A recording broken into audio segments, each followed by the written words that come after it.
Okay, I'm here with Danny Burne, and he's with Catholic United. And I want to ask you a question. What brings you to this convention?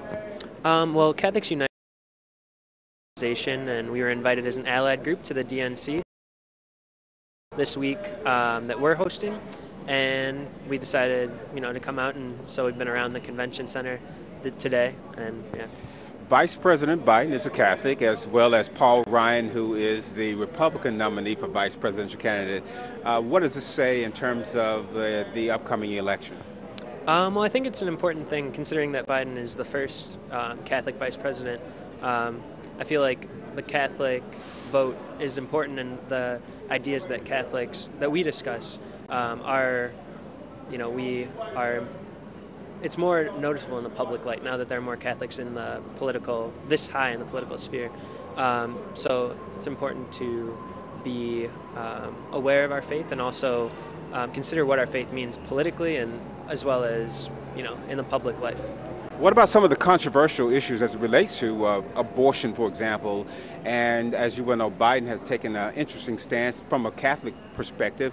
And as well as Paul Ryan, different as it relates to pro-abortion versus anti-abortion. So what's your take on their positions?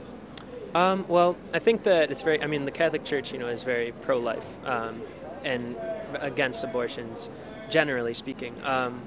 My own personal take, I believe I'm pro-life myself, but I'm pro-life fully. I feel like not just pro-choice, pro-life as far as abortions are concerned, but health care for children, child care, welfare, those sorts of things that help children grow and help people help people out of poverty, so that maybe abortions could be cut down.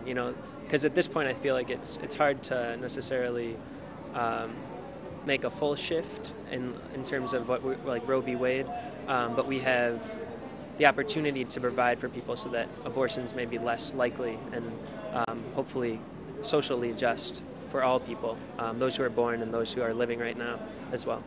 Politically speaking, where do you think the support falls from Catholics as it relates to Republicans and Democrats?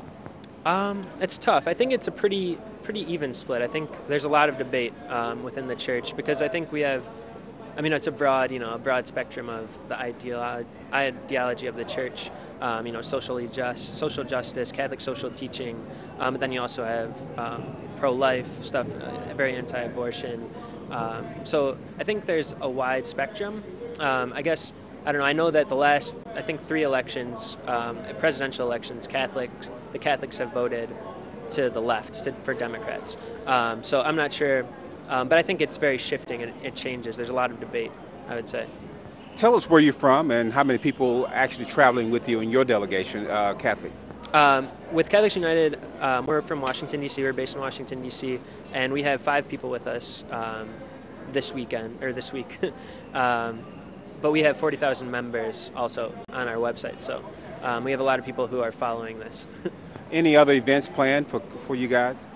We have a couple of events, not at a steakhouse, not in the convention center, but we have a Catholic conversation tomorrow, and we have an Ohio Faith in Public Life presentation. So sorry about my phone. All right, thank you very much. Thank you.